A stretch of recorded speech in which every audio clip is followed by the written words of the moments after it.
Now we're gonna switch gears for a second. If we are ready for our mom moment. So what we're going to do is something really quick that can help to energize and help to relax you. So I want you to take your hands and put your hands together and rub your nail beds like this. This is a really good way to bring energy to your body.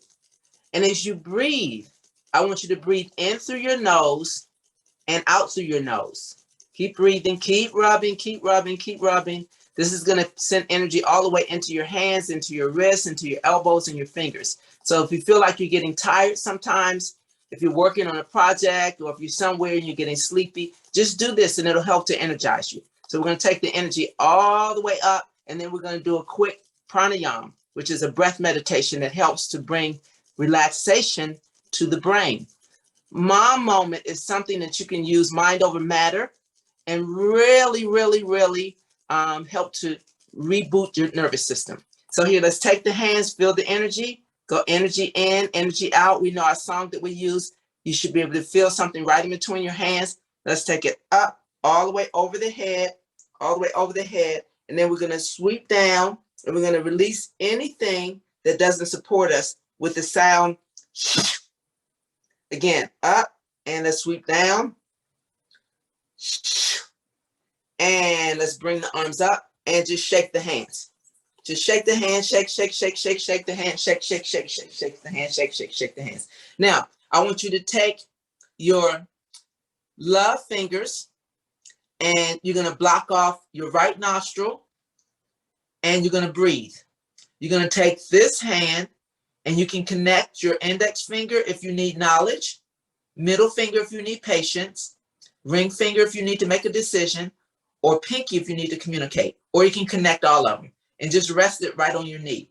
But you're going to take your love finger, the thumb, you're going to inhale through your left nostril, which helps to relax you. So inhale, and then block off your right nostril and exhale through the opposite. Again, inhale, block it. Use that love finger and exhale. This balances the brain. If you feel like you need to center yourself, inhale. This hand is just resting here, resting here, resting here, resting here, or here, whichever finger you want to connect. And exhale. Alternate nostril breathing helps to reboot and balance the brain. The brain has neurotransmitters, and those neurotransmitters can be reset. We can create new brain cells by using our hands and our fingers. So if you do this meditation, it can help you to relax your body, relax your brain, and create new brain cells, because brain cells are being created all the time by doing something different. So I'm sure most of you have not done this. So that helps to create new brain cells. Keep breathing in through the nose and out. The other thing you can do to create new brain cells is to use your non-dominant hand. So if you're left-handed in the morning, eat with your right hand. Get dressed with your right hand. Write with your right hand. That's all a way to reboot and create new neurotransmitters in the brain and to help you think and learn faster. So we're going to do it last time. This is alternate nostril breathing, where you're breathing in and out of one nostril. So if you need to balance your brain, if you need to relax your nervous system, you can do this. So again, it's the love finger, block, inhale, and exhale. So that's just one simple technique that you can do. But the other thing that you can do is, again, if you're right-handed, then use your left hand to write, to get dressed, to eat, to do everything in the morning. If you're left-handed, then use the other hand. So that's something that you can do to reboot. So with that, the mom moment is this: our mind is over everything. Our mind is what directs us, what guides us, what leads us. So you can use your mind to shift energy if you're feeling angry, if you're feeling anxious, if you're feeling sad, using that technique of alternate nostril breathing. And that's it. We know moms are loving, moms are kind. So the mom moment is to help you be kind to yourself and always always, always know it's okay to not be okay. So if you do need help, I'm going to put a resource in the chat called Teen Line. You can call, you can text, as well as our information if you need help. It's okay to not be okay. And I'm going to pass it to my brother, my son, Lamond. Awesome. Thank you for that. So many gems. Always learning new techniques to keep our mind sharp, mind over matter. Thank you for sharing that. I'm definitely going to be using that one. I'm left-handed, so eating with my opposite hand, doing things with my opposite hand in the morning, I'm definitely going to try that because I move slow in the morning time for sure. So switching that up would be helpful. Definitely. I see Spay put in the chat, it is okay not to be okay. Amen to that. That is the truth. I know we all do a lot. And Spay is going to give us a yoga posture in the chair. So she's going to give us something, a movement piece that we can do in the chair. So I'm going to highlight Spay, and she's going to give us a quick movement that we can do also that can help to energize our brain and energize our body. Okay, Spay, I'm passing. Yes. Thank you very much, Auntie D. Once again, welcome everyone and everyone who's joining right now. So what is very important is the back, and we need to be very cognizant of the fact that we hold emotions in the back, and that when we sit a lot, the muscles in our back also become very tight and constricted. So it's important to always move as a form of healing. To always move just to keep our bodies moving, and always remember that movement is a form of praise. So as we are all seated, I'm not sure if you can see my chair, but as we're all seated, we're going to go into a seated twist. So you're going to start with your your right hand resting on your left knee. Just extend your right hand and rest it on your left knee. Have your left hand rest right behind you by your tailbone, and gently turn towards your left hand side, glancing over your left shoulder. Inhale through the nose. Exhale through the mouth. Inhale through the nose. Exhale through the mouth. Last one, inhale through the nose and exhale through the mouth. Gently coming to center, we're going to alternate and go to the other side. So you're going to take your left hand, resting it on your right knee, and your right hand resting it right behind you where your tailbone is. Very slowly and gently turn towards your right hand side. This is a great posture to do even if you're in the office, sitting in a chair, or even if you're just in the car. It really gives the back some sort of release. We'll inhale through the nose. Exhale through the mouth. Inhale through the nose. Exhale through the mouth. Last one, inhale through the nose and exhale through the mouth. Gently come to center. And that is your seated twist, something that is easy for everyone to do, whether you are disabled, whether you are tired, whether you just woke up. It is accessible, and that's what's really amazing about yoga, is that it does not choose, it does not have a category, it's not for a certain group of people, but movement is for everyone. So from me to you, continue moving. Our next guest is dietitian Jay. She's a dietitian, one of the best really in Johannesburg. Her and I met through a women's workshop. It was a wellness day for ladies, and she just dropped gems on the different things that you can do and different ways that your diet can help you and can aid you into achieving that balanced and high quality life. Jacinta, welcome. Thank you so much for inviting me. Thank you so much. So I think I'm going to get straight into my journey as a dietitian. As I've already been introduced, my name is Jacinta, but my patients call me Jay. So that's the name I go by. So firstly, I just want to take you through how I ended up becoming a dietitian. So my journey with dietetics goes back to when I was still a child. So growing up, I had food allergies. So I remember as a child, I couldn't enjoy things like peanut butter, like other children. I couldn't eat nuts. I couldn't eat maize, which is corn. I couldn't eat wheat. Every time I ate certain fruit or certain foods, I would break out in hives. So I'd have an allergic reaction.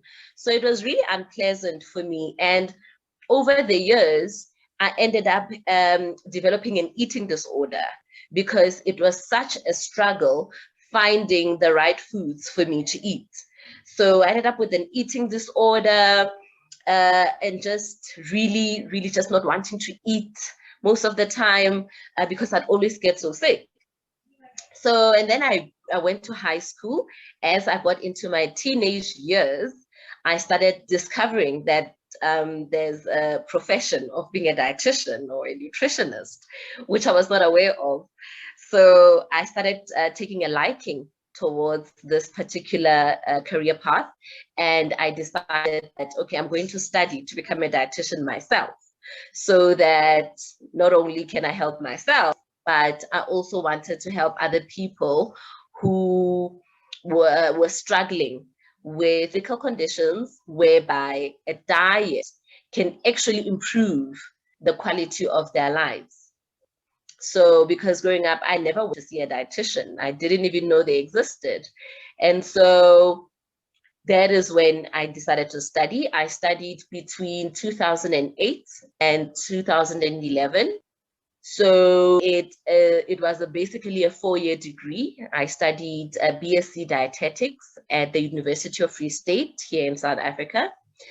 And I really enjoyed the course because it was everything that I want to know about food and how we can apply nutrition in helping people who are maybe, for instance, sick, and also healthy individuals who just want to improve their lifestyles and eat healthy. So that's what I studied, and then I qualified. I did my community service year in 2012. And that is when I became qualified to practice as a private practitioner. So that is basically my journey. So if you are looking to become, say, a dietitian, or you want to enter into the nutrition field or the nutrition industry, there's basically two things that you need to, or qualities that you need. The first one is passion for healthy eating. So you need to be passionate about leading a healthy lifestyle yourself. So this is something that really needs to be of interest to you. Okay, and also you need to understand that healthy eating cannot exist outside of a healthy lifestyle. So leading a healthy lifestyle, it's highly unlikely that you will be eating healthy. So in order to succeed with healthy eating, it needs to be a part of your lifestyle. So if you enjoy binging on weekends, eating a lot of junk food, not exercising and things like that, this is probably not going to be the best that you're going to enjoy. So you need to be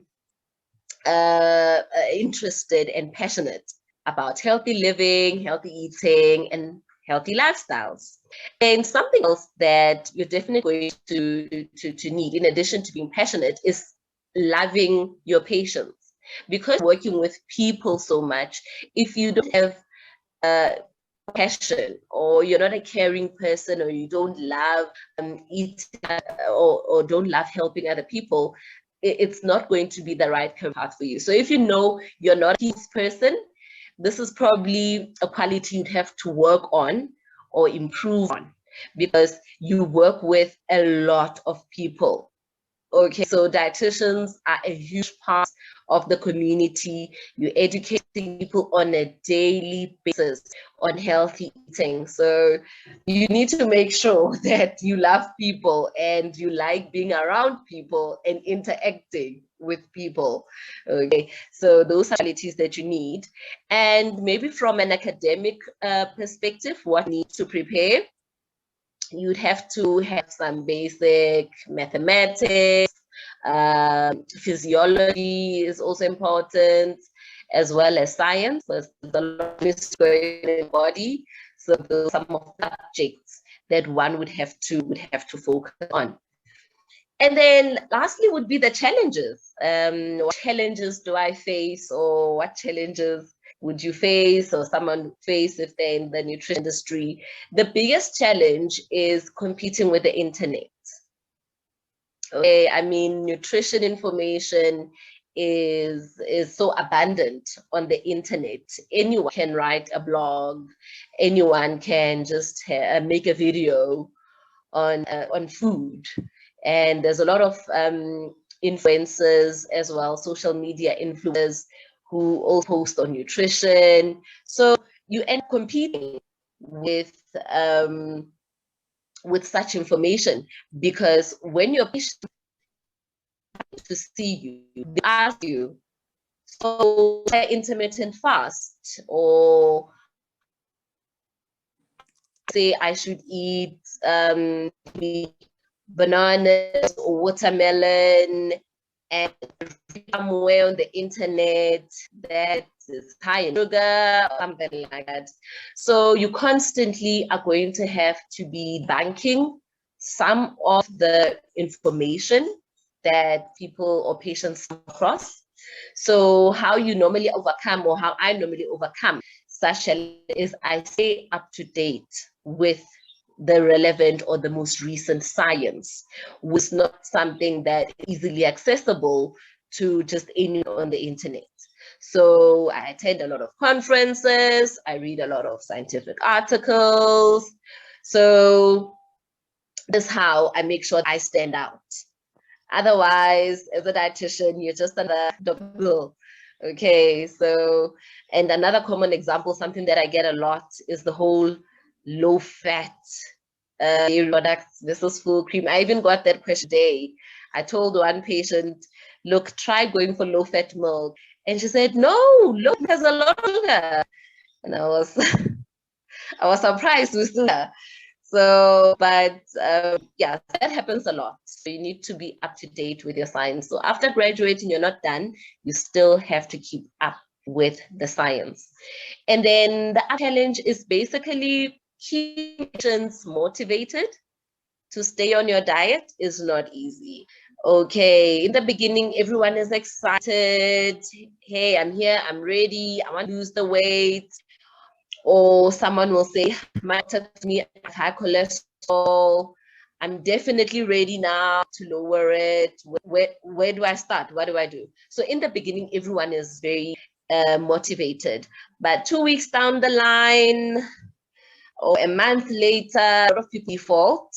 Okay, we find challenges with hearings, and also their own self-discipline and motivation. They get discouraged and forth. So how I really overcome that challenge is I lead by example first and foremost. When I tell people to do something they're not doing, sooner or later they're not to do it themselves. So I try to lead example as much as I can, and I have WhatsApp group with my weight loss patients. They post their food on the group every day. I do the same to show what I'm eating. And I'm also very active, and I attend events that involve physically active self. So leading by example helps. And when your patients see you on the ground, they get motivated. And then another thing is all positive psychology. Basically being positive, encouraging them, telling them, look, you did great. You used to drink just 1 liter of water, and now you've taken up to 2.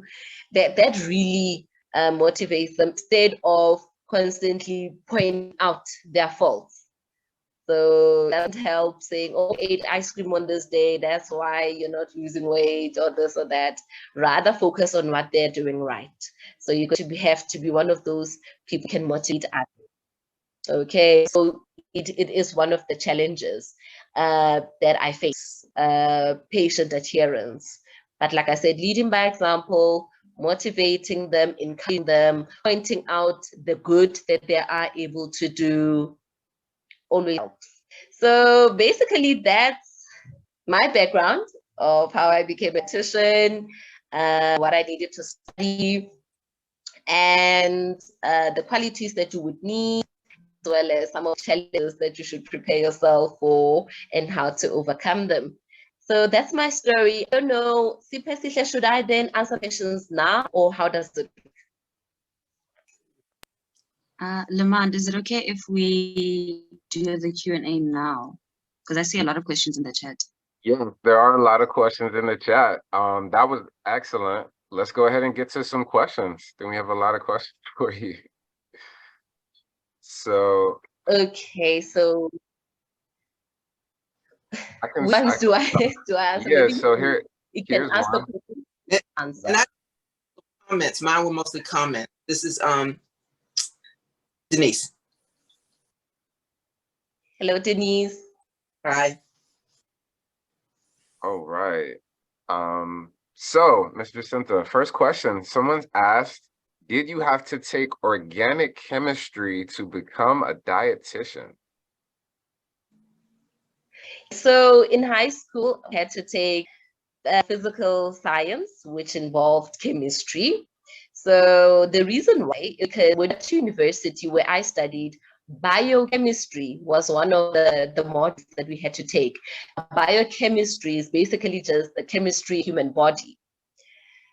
So there's, like I said, there's chemistry happening in the human body as well. I'll give you an example, of the energy pathway with the whole production of ATP and things like that. So it can get a little bit scientific. So it didn't do the basic principles of chemistry. You may find that module very challenging. Another example, for instance, of chemistry in the body would be some of the, when the nutrients get absorbed into the bloodstream, you find that there's pathways there that you have to understand how they work and how they function, because you're told that, okay, when someone eats a meal that has good fats and bad fats, there's a competition there in the gut for transporters into the bloodstream. You're like, what are the transporters? What is going on here? And they'll tell you of charges that happen. There's a positive charge on the side of the cell, a negative charge on the other side of the cell. And so all that, if you're not into chemistry, it's going to throw you off completely. And the other last example is, for instance, renal dietetics, which is nutrition of the kidney. Basically, the kind of diet you should be on. You'll find that there's certain nutrients or minerals that you shouldn't eat in excess, like potassium. And then there's some that you can eat in moderate amounts and so forth. So you need to understand how they get absorbed, how they move through the kidney and in and out, and it's like that. So I think it helps having done chemistry, but it's not to say if you didn't do it, you're going to fail. But that background really, really goes a long way in helping you. Wow. Thank you for that. You got my wheels turning. I didn't even think about how your body actually has to process the nutrients and how that affects your body's chemistry. Like that's, yeah, we could really go into that. And Jacinta, what you're saying is so key. Part of our yoga training goes into that and understanding the body and how the organs work. And when we're working on certain postures, how that works in conjunction with that. So what you're saying is so important, and we don't get lessons like this. We need to start, to me, at primary, at grade R, and each year learn a little more, because without our bodies functioning, all of the other things that we want to do, like careers and things like that, are not possible, because health is wealth. If we're not healthy, we can't do things. So I'm honoring you in your profession, and thank you so much for your work and your service. Absolutely. So we have a couple more questions here before we kick it back to Chef Carrie. And we've been checking in on our chops there. One of my favorite comedians asked, Jacinta, do your allergies affect you today? Do your allergies still affect you today? Wow, that's actually a very good question. I should have actually touched on that. Most childhood allergies can be outgrown, if I can use a casual word to say you've outgrown them. They call it the allergic march, where some of the allergies, it's almost like they they change. So right now I can tell you I can eat peanut butter. I couldn't eat bananas. I can eat bananas. I couldn't eat lentils. I had lentil soup yesterday and I'm totally fine, no hives, nothing. So I've sort of outgrown most of my food allergies, but now I'm allergic to pollen, to grass, to some trees. So whenever it's springtime, I do get hay fever. So what they found is that sometimes, like I say, your allergies can sort of change. You can outgrow some of them, but they can change into other types of allergies. But normally, as adults, most of the time, the allergies we do outgrow them. Like I said, it's not all the time. Please don't experiment. If you know you're allergic to shellfish, start now. You have to confirm this with other food allergy tests. But most of the time, you outgrow them. I've outgrown basically all of my food allergies. I'm not allergic to any type of food now. But I can tell you, I'm still scared eating nuts, even though I'm not allergic anymore. It does still affect my intake of nuts. It's not where it should be. But yes, I've totally grown those. But most adults will have what we call non-IgE mediated reactions to certain food, because an allergy is an IgE mediated response. So meaning that the immune system is involved there, antibody called IgE is involved. And now what happens is that even though you're allergic, as an adult, you could find that if you eat certain food, you react. Most people confuse that with an allergy when it's actually not allergy, it's an intolerance. But that's a topic for the day. Wow, so many gems, so many gems. All right, we got a couple more questions here as we wrap up. We have, how long did it take you to do practicals?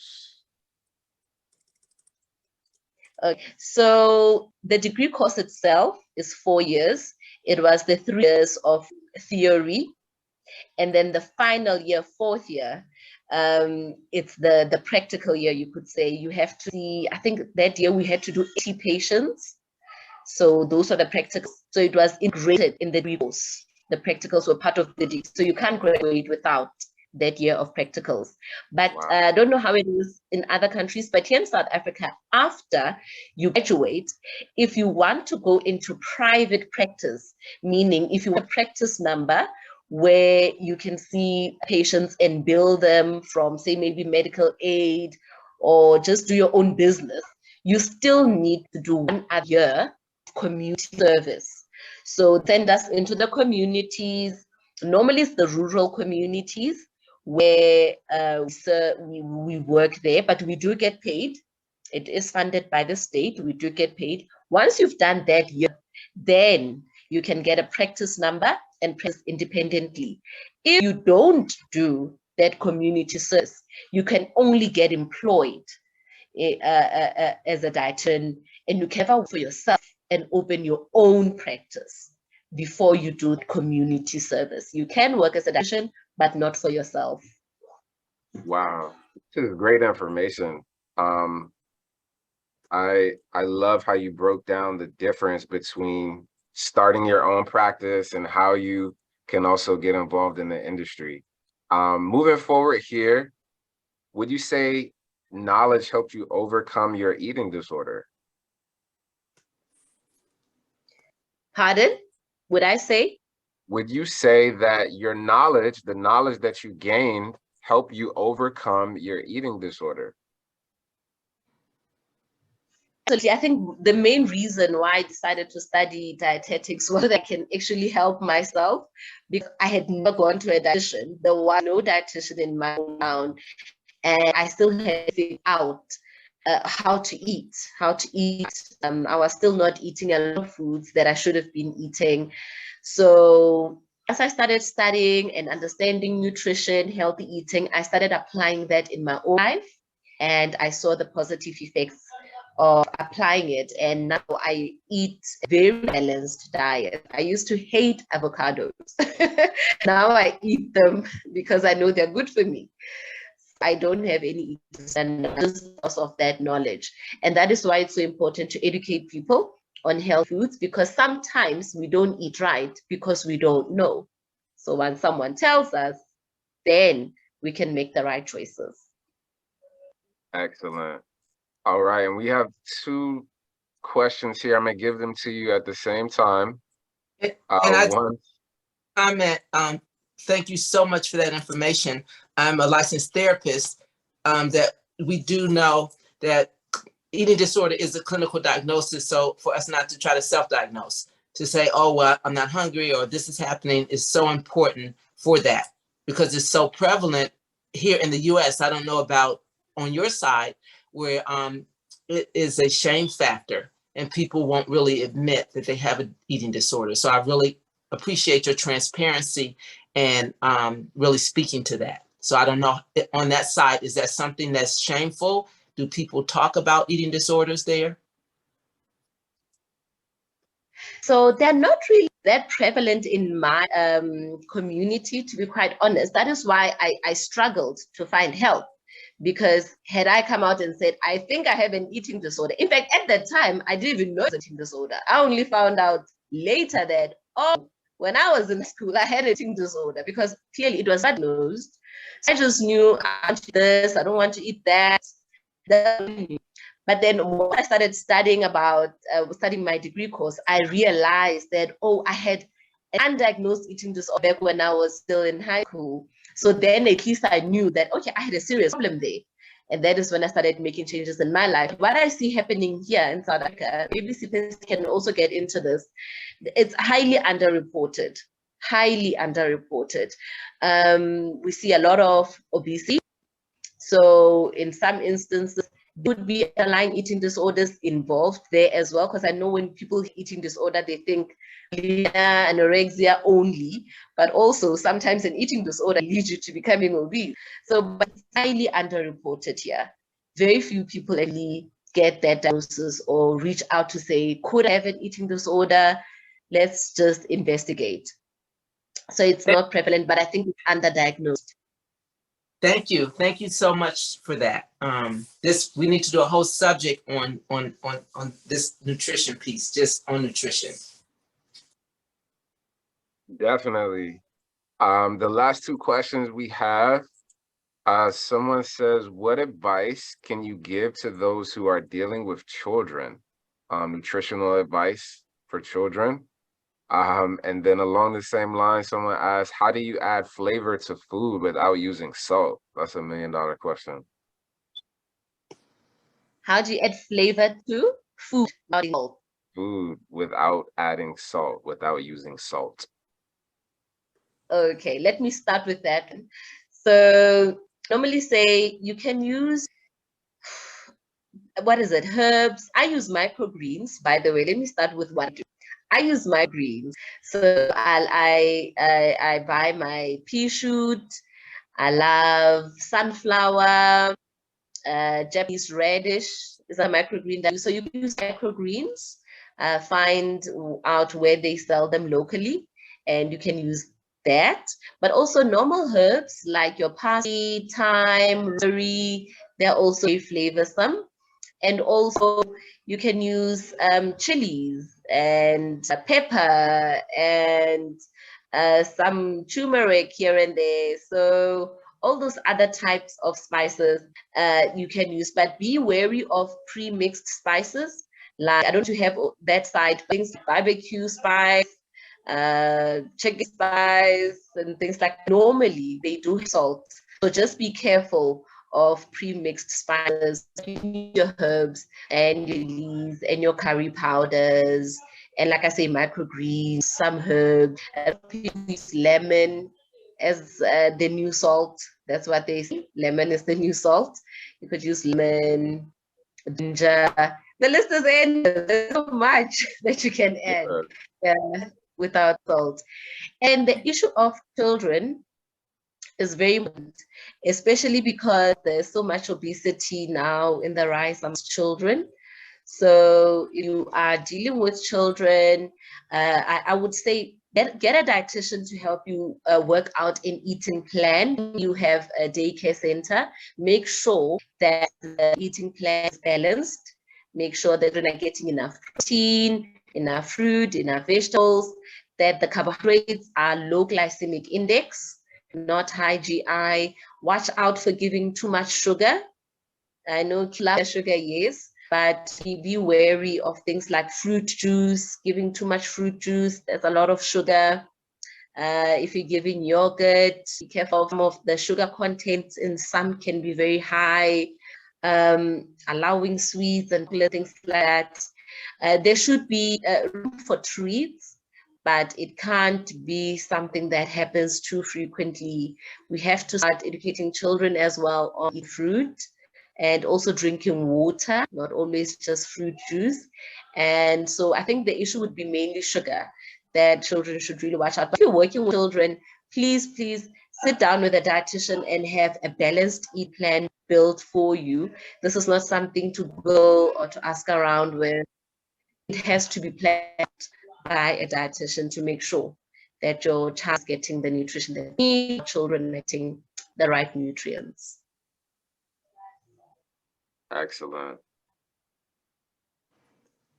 All right. For those that would like to get in touch with you or find you on social media, could you share that information? How would someone reach out to you if they have more questions? So I recommend you go on my website. It's www.clinicj, so J as in JY.co.za.